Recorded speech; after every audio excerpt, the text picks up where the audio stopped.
will be remembered as an incredible character, larger than life, probably the biggest character we've had in the association in all the time he was there. I think he was on the committee for 30 years, he was secretary for 20 years, and he'll be remembered by his colleagues for staging the best and the worst golf dinners on record. The best by far was when we had Cal Nagel inducted in the US or the World Golf Hall of Fame at Concord in 2007. It was a fantastic night. Cal wasn't fit enough to travel to America, so George got the Hall of Fame to come to us.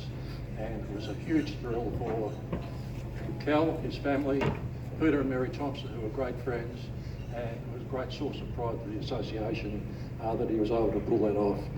The worst was on a Sydney Harbour ferry. And on the surface, so to speak, it sounded like a good idea. We were looking forward to Sydney Harbour ferry, George. Stoney, I beg your pardon.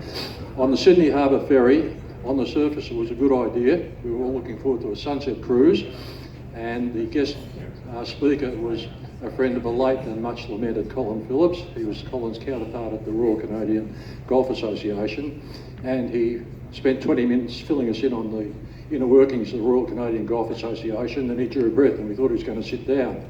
However, he forged on and said, and now we come to the junior program of the Royal Canadian Golf Association. Now these golf riders are looking at the shoreline 2 miles away, thinking about throwing themselves overboard to get away from him. And afterwards, with George's consent, we changed the constitution so that the dinner would never be held on an expletive-diluted boat again. So that was that. At his farewell in Melbourne, in the little port suburb of Williamstown, where he and his wife grew up, I was astounded at the affection and esteem he was held by the writers.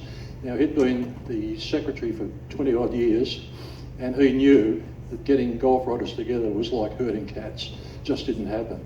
There were more than a dozen turned up, including Stoney, who came down from Sydney, and the family was incredibly gratified about their presence and all the emails and things that came in from all around the world. So that was that. We learnt at the function, not many of us knew it, that George left Williamstown Tech after Form 3, and his first job was as a window dresser. Now, for younger people in the room, a window dresser would probably explain it best by saying, look at the British TV show, Are You Being Served? That's the reputation window dressers had then. He was also worked on the Melbourne Harbour Trust dredges. That's when he went to sea. He was a security guard at the Rolling Stones concert because he was a big fan of the Stones, and he boxed a bit as well, like another couple of our members. He was a clothes salesman, and then finally he was a driver for the Port Phillip Sea Pilots.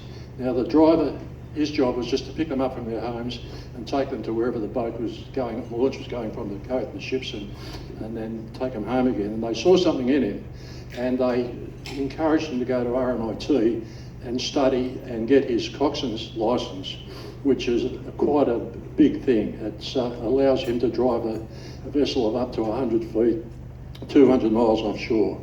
And his job was to drive the pilots out to the ship in some of the most treacherous water in the world at the Rib and get them on and off safely. And he did that for many, many years, and it was an incredible job. After that, golf writing was pretty tame. He came to us via the local newspaper. He wrote football for it, and they promoted him to give him a column called Golf by George. And then he went in and decided that he wanted to go a bit further and started writing for the magazines. Brett Robinson, who's the editor of the Golf Course Superintendent's magazine, was a sub-editor early on in his career. Brett was a formerly trained journalist, and he said he got a lot of headaches from George for his grammar, quixotic grammar I think he'd call it, and 100-word sentences. But he said he was impressed by his enthusiasm and passion, and George actually encouraged Brett to join the association. He's been a wonderful member ever since. When Gary Player was just starting out, Norman von Nieder took him aside and said, son, you'll never do any good playing out of bunkers like that, and he showed him how to do it. Now the golf writers tried to give George some writing technique and were largely successful, but one thing he wouldn't change was his belief that you can make a noun plural by adding an apostrophe S to the end. You can't. So that was that. He was a big fan. His two passions after golf, his first passion was his family, and his second passion was the Richmond Football Club. Wife Sue, daughters Jenny and Nicole. George was born in 1943, the year that Richmond won a flag.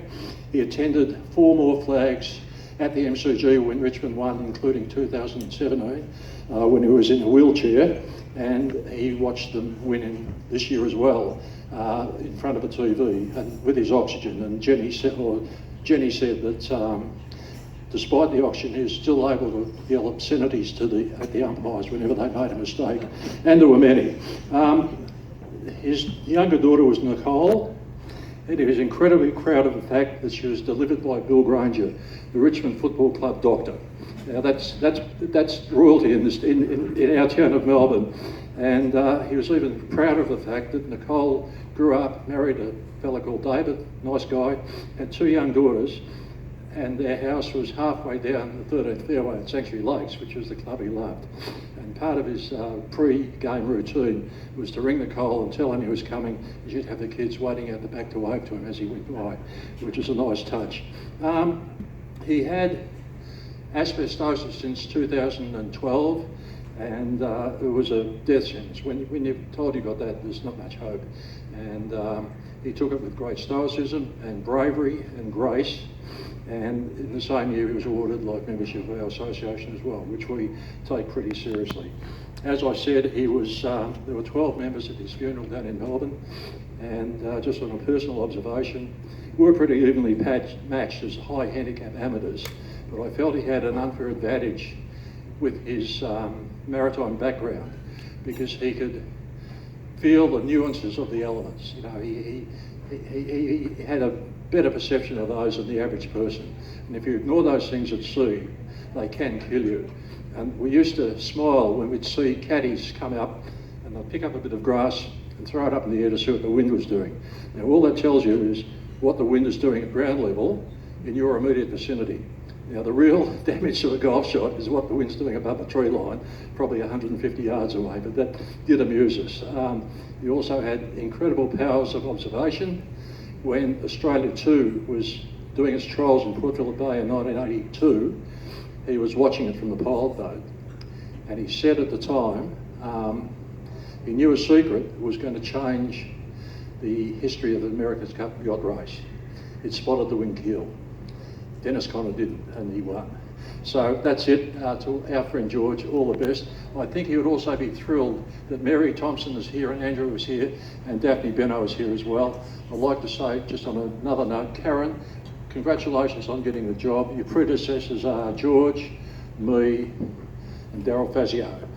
And you don't worry about Daphne. Daphne and Richie have been members for ever and a day, and they're always the first people to pay their dues. They don't even have to be asked. So we're very proud to have her as a member, and we're very proud to have Mary and Andrew here as well. So all the best for George. Thank you.